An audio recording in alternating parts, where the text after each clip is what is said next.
très heureux d'être là à France API. C'est la première année où je participe et donc j'ai la chance de pouvoir parler. Petite question pour démarrer, combien de personnes ici codent pour que je... Ok, donc environ un quart. Ok. C'est pour adapter un petit peu le niveau de vulgarisation que je vais faire. Bon.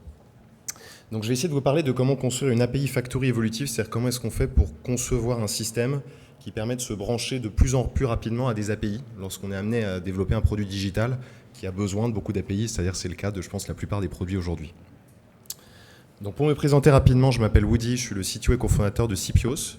Donc Sipios, on est une société de services où on conçoit et on développe des applications dans le domaine de la fintech et des services financiers en général. Un exemple, c'est qu'on a lancé la plateforme des prêts garantis par l'État en 2020, pendant le Covid. Et on fait aussi partie d'un groupe qui s'appelle le groupe Théodo, donc où on essaie d'être un peu un one-stop shop de tous les problématiques digitales qu'on peut avoir, donc web, mobile, data, cloud, etc. Donc j'ai mis quelques clients, mais je ne vais pas m'éterniser là-dessus. L'idée, c'est que je rentre dans un retour d'expérience de ce qu'on a appris sur ces sujets. Donc j'ai une petite particularité, c'est que je suis passionné de Lean aussi. Et donc quand je parle de Lean, je ne parle pas de Lean Startup. J'ai rien contre Lean Startup, mais ce n'est pas de ça dont je veux parler. Je veux parler du Lean tel qu'il est né chez Toyota, donc, qui est une boîte que je trouve très inspirante, parce que très résiliente et qui a deux focus, c'est de satisfaire les clients dans la durée par le développement de chaque personne dans la boîte. C'est comme ça vraiment que je définirais le Lean. Et c'est une philosophie qui me plaît beaucoup. Et donc je suis très bizarre parce que je suis développeur, mais je vais visiter des usines. Tous les mois, je vais visiter une usine qui fabrique des chariots médicaux, des pare-brises. La dernière fois, on était chez Sodebo qui font du Lean, qui donc, assemblent des pasta box. Donc, et j'essaye de faire des parallèles en fait, entre l'industrie, parce qu'ils ont, je trouve, plus de recul sur la pratique du Lean que nous, et comment on peut faire des parallèles sur la tech. Et donc en fait, je me rends compte que ce sujet d'intégrer en série des API, ça s'y prête assez bien, parce qu'en fait, on a besoin de faire un certain nombre d'actions qui sont répétitives. Donc, je vais donner un cas concret qui est un de nos clients. C'est Sunday, je ne sais pas si ça parle à beaucoup de gens, la boîte Sunday. Donc, c'est une boîte qui permet en fait de payer dans les restaurants avec un QR code. Donc, c'est-à-dire que j'ai sur ma table un QR code, je le flash et je peux payer mon addition directement.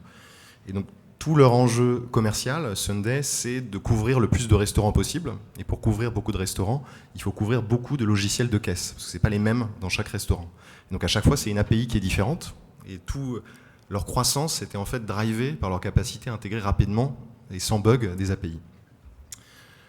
Donc je vais revenir un petit peu sur ce cas au fil de la présentation, mais je trouve que c'est vraiment à ces moments-là que je me suis dit, en fait, ce qu'on a besoin d'apprendre à faire, c'est de créer une usine qui permet d'intégrer rapidement des API. Donc je vais avoir 3 points que je vais adresser aujourd'hui. Je vais avoir un point qui va plutôt être autour de comment est-ce que d'un point de vue produit, on réussit cette usine. Donc comment on fait un bon produit pour les utilisateurs et les développeurs. Je vais ensuite parler de qualité, c'est-à-dire comment est-ce qu'on fait pour avoir quelque chose qui est robuste, qui est évolutif. Et enfin, je vais parler de delivery, c'est-à-dire comment est-ce qu'on fait ça très rapidement. Et donc la théorie, c'est que si on fait un bon produit rapidement sans bug, a priori, ça va bien se passer avec les clients. Donc pour la partie produit, ce qu'il faut vraiment retenir, c'est qu'il y a 2 types d'utilisateurs en fait, quand on construit une API Factory. Il y a le développeur qui va utiliser cette API Factory pour sortir un nouveau connecteur d'API. Et donc, tech, ça désigne en fait un certain nombre de profils dans des boîtes tech. Donc, ça va du développeur jusqu'à l'engineering manager qui est souvent impliqué dans cette usine. Et puis, j'ai quand même l'utilisateur final qui exploite en fait, l'expérience, qui s'appuie sur ces API. Et donc, il faut vraiment traiter les deux dans l'approche produit. Et si je commence par les utilisateurs finaux, tout l'enjeu, en fait, c'est de se dire on construit en fait, une énorme tuyauterie, et cette tuyauterie doit être complètement invisible pour les utilisateurs. C'est-à-dire qu'ils ne doivent même pas se rendre compte qu'il y a toutes ces API qui sont branchées, qui ne sont pas les mêmes, qui sont différentes. On doit avoir une expérience qui est très smooth. Donc il y a 2 principes pour y arriver, dans mon expérience. Il y a un premier principe qui est l'homogénéité. Je vais y revenir, mais il s'agit d'avoir une expérience sans couture, où je ne vois pas qu'il y a des API différentes. Et puis un deuxième aspect qui est clé lorsqu'on construit ce genre d'expérience, c'est la performance. C'est-à-dire que les utilisateurs en B2C et maintenant en B2B ont envie d'avoir beaucoup de réactivité dans les interfaces qu'ils utilisent. Et parfois, les API sont un frein à ça parce que certaines API sont lentes. Et donc c'est un gros enjeu, le real-time. Donc sur l'homogénéité, pour commencer, le retour d'expérience, c'est qu'on a un certain nombre d'acteurs, d'éditeurs, qui vont proposer parfois une intégration par API et parfois sous la forme de WebView ou de redirection. Donc Donc c'est le cas typiquement, on est dans la fintech, donc on a souvent des expériences d'agrégation de comptes où on se connecte au compte bancaire et parfois on est dans des funnels où on sort de l'application et qu'on est dans l'univers finalement graphique de l'API, on sort de l'univers dans lequel on était. Et donc le cas que je voulais mettre en avant qui nous a permis en fait d'éprouver cette intuition qui est qu'il faut passer par une intégration API, c'est le cas de Conto, qui est un de nos clients pour qui on a développé une solution qui permet de migrer de compte bancaire. Donc quelqu'un est chez BNP, il veut passer chez Conto. Donc on agrège ses transactions bancaires de BNP pour lui dire ce qu'il faut qu'il fasse, migrer l'URSSAF, etc. Et donc on avait commencé par intégrer Bridge, qui est une techno qui permet en fait de récupérer les transactions bancaires de l'utilisateur. Et d'abord c'était une redirection, c'est-à-dire que j'étais chez Conto et d'un seul coup je me retrouve chez Bridge. Et donc vous voyez là on a le taux de conversion avec un petit problème d'abscisme, et donc on avait 19% de conversion lorsqu'il y avait cette redirection, alors qu'on est passé à 60% de conversion lorsqu'on est passé avec une intégration API. Et donc il y a évidemment des enjeux, on a pu faire une interface plus personnalisée, plus custom et plus fluide, où on demandait typiquement pas d'informations en double, mais je pense qu'il y a aussi un enjeu très fort de confiance. C'est-à-dire que quand je quitte l'univers de la boîte dont je suis client, ben, je n'ai pas la confiance que j'ai dans la marque initiale. Donc l'intégration API quand même permet ce gros avantage de conserver la confiance intacte en n'ayant qu'une seule marque qui est face à l'utilisateur final. Le deuxième point, c'est l'homogénéité. Je vais être assez, c'est le temps réel, pardon. Je vais être assez rapide là-dessus. Il y a un certain nombre d'API où on a besoin en fait de récupérer des informations de l'API à un moment où un événement s'est produit. Et donc il y a évidemment deux manières de le faire. Il y a une manière de le faire qui est avec du polling, c'est-à-dire que régulièrement je vais aller contacter l'API pour essayer de comprendre si le statut de l'objet que je veux consulter a changé, ou j'ai une approche par webhook. Donc ça c'est, je pense, plus admis aujourd'hui. Il faut essayer de privilégier les webhooks, et je trouve ça assez dommage d'ailleurs qu'un certain nombre d'acteurs API le font assez tard. Je pense à Notion par exemple, où on attend toujours les webhooks pour faire tout un tas de choses. Mais ça permet vraiment d'avoir une expérience temps réel, et ça permet d'éviter de devoir parfois maintenir des caches pour être capable de nous-mêmes détecter si un objet a changé. Donc si vous créez des API, s'il vous plaît, faites des webhooks, et si vous en consommez, essayez de privilégier ça, sachant que ça introduit des complexités, mais ça vaut le coup pour l'expérience finale de l'utilisateur. Si on parle maintenant des techs, le grand principe pour moi, et je trouve que c'est vraiment l'apprentissage d'un Stripe, c'est qu'il faut considérer qu'un produit à destination de développeurs est un produit, et que ça mérite de faire une phase de discovery et de comprendre ce que veulent les développeurs, et pas se dire je bricole des trucs. Il faut avoir une vraie démarche produit pour être capable de comprendre quelles sont les préférences des développeurs, et je pense que Stripe a beaucoup réussi parce que les développeurs sont les premiers ambassadeurs de la solution, et c'est eux qui souvent font prendre la décision d'achat, en tout cas initialement. Donc nous, ce qu'on a découvert avec cette phase de discovery, c'est plusieurs choses. Il y a un premier sujet qui est d'investir vraiment dans les générateurs. Lorsqu'on veut se brancher en série sur des API, ça vaut le coup d'investir pour être capable, quand je me branche à une nouvelle API, d'être capable de générer toute une batterie de fichiers, de code et les tests associés pour que dès le départ, j'ai déjà une première version qui me permet de remplir les trous, c'est-à-dire c'est quoi l'URL, les données qui sont attendues et les formats. Et ça me permet aussi d'avoir quand même une certaine homogénéité dans la manière dont mes connecteurs sont codés, et donc ça évite beaucoup de problèmes de dette technique par la suite. Donc on a créé en l'occurrence nous un ensemble de générateurs et de SDK qui permettent de se brancher en fait à une série d'API autour de la fintech. Deuxième point, c'est le portail développeur. Donc là j'ai pris l'exemple du portail développeur de Spotify qui s'appelle Backstage, qui est open source et qui est de plus en plus adopté et mis en avant typiquement dans le Tech Radar de Thoughtworks. C'est un outil qui est très puissant, qui permet en fait de voir toutes ces API, c'est plutôt à destination interne, de voir aussi tous ces composants, ces microservices, ces front-end, et puis d'être capable de se balader. Et donc ce que j'ai trouvé très intéressant, c'est que même lorsque l'API est externe à l'organisation, Spotify Backstage nous force à identifier qui est owner de l'API. Donc c'est pas parce que c'est pas moi qui l'a construit que j'ai pas une forme d'ownership sur le fait que cette API doit marcher correctement. Et donc c'est quelque chose que j'avais beaucoup vécu sur des projets où il y a une API qui est KO, personne ne se manifeste, personne ne se sent responsable du truc. Et donc ça nous force quand même à se poser ces questions-là, de quelle est l'équipe ou quelle est la personne qui est responsable de chaque API qu'on crée ou qu'on consomme. Donc c'est assez pratique, c'est compatible avec plusieurs sortes d'API, donc du gRPC, du REST, de l'Async API aussi pour ceux qui font de l'événementiel. Il n'y a pas de SOAP malheureusement. Et puis le dernier point important qu'on a découvert dans cette démarche discovery pour les techs, c'est l'observabilité. C'est-à-dire qu'on a besoin, notamment quand on est en run et qu'on est en production, que ce soit facile pour un développeur d'identifier d'où vient un incident ou d'où vient une erreur. Et donc c'est souvent, quand on a une série d'API qui sont branchées en parallèle, c'est crucial de savoir si le changement vient d'un autre côté ou s'il vient d'un provider, parce que je dois le contacter et je dois essayer de comprendre ce qui se passe pour résoudre mon problème. Et donc je trouve qu'il y a pas mal d'innovations, notamment du côté de Sentry, pour ceux qui le pratiquent. Donc Sentry va permettre en fait de faire remonter toutes les erreurs, qu'elles soient dans le browser de l'utilisateur ou dans son application mobile, ou bien dans une des API qu'on crée. Et je suis capable de faire deux choses. Je suis capable de grouper des erreurs de façon à identifier que c'est une cause commune. Et donc je suis capable de voir s'il y a un problème récurrent. Ça me le remonte et ça me le catégorise correctement pour que je puisse investir. Et puis il y a aussi les suspect commits. Donc, suspect commit, c'est une feature où Sentry essaye de deviner en quelque sorte quel changement de code a pu causer l'erreur. Donc ça me permet de savoir si l'erreur vient plutôt de mon côté parce que j'ai causé une régression, ou si en fait ça ne semble pas lié à mon changement et vraisemblablement ça vient d'un provider que je consomme.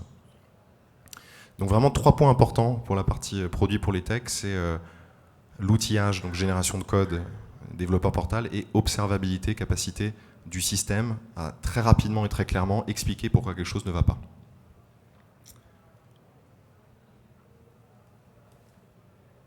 J'ai passé à la partie tech, comment on fait du zéro bug. Je vais aller assez vite sur la partie code, parce que je ne veux pas rentrer trop dans le détail, mais mon message principal, c'est qu'il faut être paranoïaque quand on se connecte à des API. Il faut supposer que les choses vont mal se passer parce qu'elles se passent systématiquement mal un jour ou l'autre. La seule question, c'est quand. Donc, je n'irai pas plus loin, mais il y a un certain nombre de patterns de programmation défensive qui permettent de bien gérer les erreurs, en fait. Mais je vais plutôt zoomer sur l'architecture, où donc, une architecture d'API Factory va typiquement ressembler à ça. Donc, j'ai une interface, j'ai un certain nombre de microservices, et puis ces microservices vont consommer une série d'API. Donc premier conseil, c'est déjà d'avoir un service par provider, parce que souvent on se rend compte que certains providers de données vont demander une scalabilité qui n'est pas la même que les autres. Donc parfois, je vais avoir, si on prend l'exemple de Sunday, il y a certains point of sales qui sont très communs dans les restaurants et qui vont avoir beaucoup plus de charges, beaucoup plus de données stockées. Donc avoir la capacité, si vous faites du cloud, de faire scaler séparément le service qui se branche à ce point of sales est quand même important.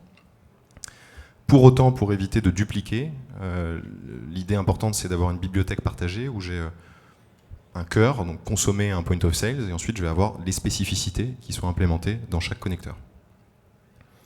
Si on zoome un petit peu là-dessus, je vais aller assez rapidement, parce que l'idée principale, c'est de se dire qu'il faut essayer d'exploiter les design patterns quand on code. Donc on a des design patterns comme la stratégie, qui permet très bien d'avoir une implémentation d'un même algorithme qui va différer selon l'API, selon le point of sales.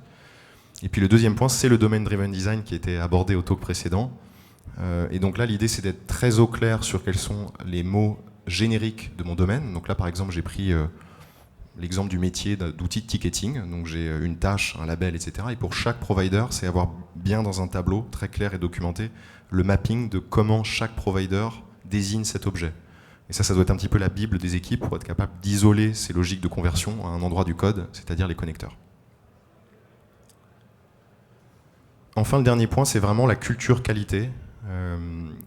Si vous voulez zoomer là-dessus, j'ai fait un talk il n'y a pas longtemps au Devox vraiment sur cet aspect-là. Et c'est vraiment la faculté d'analyser chaque défaut et chaque incident en impliquant les fournisseurs, c'est-à-dire les API qu'on consomme. Donc les questions qu'on se pose, c'est on décrit, ça c'est le format, je vous fournirai les slides, mais on décrit le comportement du point de vue de l'utilisateur. Quand on parle d'API, c'est facile de ne pas être en lien avec ce que ressent l'utilisateur final lorsque ça plante, donc ça nous force à nous poser la question. Et puis ensuite, on se pose deux questions. On se pose la question de pourquoi le problème a été introduit, c'est-à-dire en gros qui doit apprendre à faire quoi, puisqu'il y a quand même une erreur qui a été commise par quelqu'un. Et puis comment on aurait pu le détecter plus tôt, c'est-à-dire que si c'est arrivé en production, est-ce qu'on aurait pu le détecter en recette, au test unitaire, ou même avec l'éditeur de code du développeur qui souligne en rouge lorsqu'il fait une erreur. Enfin sur le delivery, donc là je vais parler plutôt de méthodologie, de comment on s'organise pour construire cette API. Et pour ça, je vais prendre un cas un petit peu fictif pour le coup, mais qui illustre bien la stratégie quand on fait du lean, qui est d'essayer de résoudre les lead time. C'est-à-dire, je veux prendre le temps entre le moment où quelqu'un a commandé un connecteur d'API et le moment où il est en production et il est utilisé. Donc là, je prends un cas où j'ai un CEO qui demande à l'équipe technique d'intégrer un nouveau PSP. Donc il demande ça le 1er octobre. Le 10 octobre, il y a un petit délai parce que le responsable partenariat était en vacances, il fait le premier call avec le PSP. Le 3 décembre, la contractualisation avec le PSP est terminée. Donc du coup, l'équipe tech peut récupérer le contrat de service et peut enfin commencer à se mettre au boulot. Le 20 décembre, elle termine de développer le connecteur. Et pourtant, c'est que le 15 janvier qu'il peut être mis en production. Et c'est uniquement le 3 avril que la performance attendue, c'est-à-dire que le CEO voulait qu'il y ait 10 000 connexions à ce PSP, soit atteinte, alors qu'il voulait que ce soit fait au Q1. Pour la fin de l'année, pardon. Et donc l'idée de la réduction de lead time, c'est se poser la question de quels sont les facteurs qui ont créé ces délais.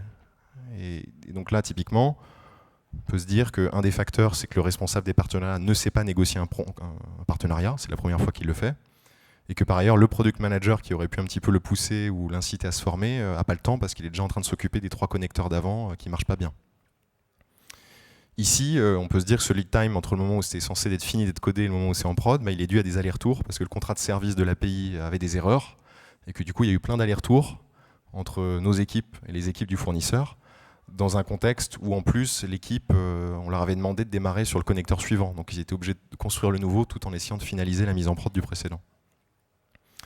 Et là, entre la mise en production et la performance atteinte, le PSP en question, en fait, on s'est rendu compte qu'il ne tenait pas la charge, il a dû être désactivé pendant une certaine période. Et tout ça s'est fait dans un contexte où on demandait au PSP de faire des optimisations alors que les relations étaient assez conflictuelles. Et donc tout ça, ça nous permet de voir un ensemble de sujets sur lesquels, en fait, collectivement, on doit apprendre, on doit se développer. Et donc ça me permet, moi, d'aiguiller la formation des gens, que ce soit les techs, des products, etc. Donc il y a un outil qui est important qui permet de voir ça en ligne.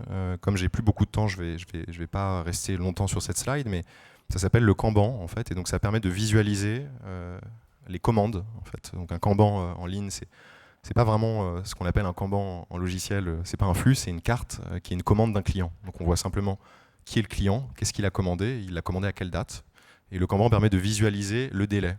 Et c'est parfois très violent le Kanban, parce qu'on peut se rendre compte qu'on travaille sur un truc depuis factuellement 400 jours, et qu'il y a peut-être 15 jours qui ont été passés dessus, mais pour des raisons diverses et variées, on n'arrive pas à le passer en done. Et donc le Kanban permet de faire 2 choses. Il permet de voir les points de contrôle de qualité, c'est-à-dire à chaque étape, j'ai un passage de relais en fait, entre des équipes, et donc c'est important de se mettre d'accord sur ce que ça veut dire que la qualité, c'est-à-dire que c'est quoi typiquement un bon contrat de service que je vais accepter pour commencer à développer. Et l'autre aspect important, c'est le WIP, c'est-à-dire qu'on veut visualiser lorsqu'il y a une équipe qui est mise en difficulté parce qu'on lui demande de faire plusieurs choses en même temps. On a une idée fausse qui est que plus les gens sont occupés, plus ça va vite, mais en fait, c'est généralement pas vrai. Il vaut mieux essayer de faire ce qu'on appelle du pièce à pièce, du one piece, pour en fait minimiser le délai auquel on livre quelque chose. Et c'est parfois dur parce qu'on a envie de justifier qu'on bosse, alors que des fois, il faudrait mieux lever les mains et dire j'ai besoin de quelque chose de la part du partenaire. Donc les key takeaways, pour résumer un petit peu sur ces 3 axes, pour le client, il faut essayer de vraiment penser au client, que ce soit l'utilisateur final ou le développeur. Ça permet en fait d'éliminer des investissements qui sont inutiles parce qu'ils ne plaisent pas à l'utilisateur, que ce soit le dev ou l'utilisateur final. Pour le point 2, il y a 2 vraiment performances clés pour cette API Factory, c'est la robustesse, je prévois le pire, et c'est l'évolutivité, c'est-à-dire que je dois supposer que mon business va changer parce qu'il change toujours et je dois être capable de le faire évoluer rapidement. Et puis enfin, pour le delivery, essayer toujours de piloter le work in progress, de le minimiser, de se dire on essaie de sortir une pièce à la fois. Et ça permet de réduire le lead time, ce qui permet d'aller assez vite. Et donc Sunday, typiquement, on réussit à sortir en 1 an 20 PSP, là où le benchmark qu'on avait fait, c'était 3 ou 4 pour les concurrents. Donc toute cette démarche a vraiment des résultats, et elle est parfois difficile, mais je vous conseille d'essayer de l'adopter. C'est tout pour aujourd'hui. Merci beaucoup.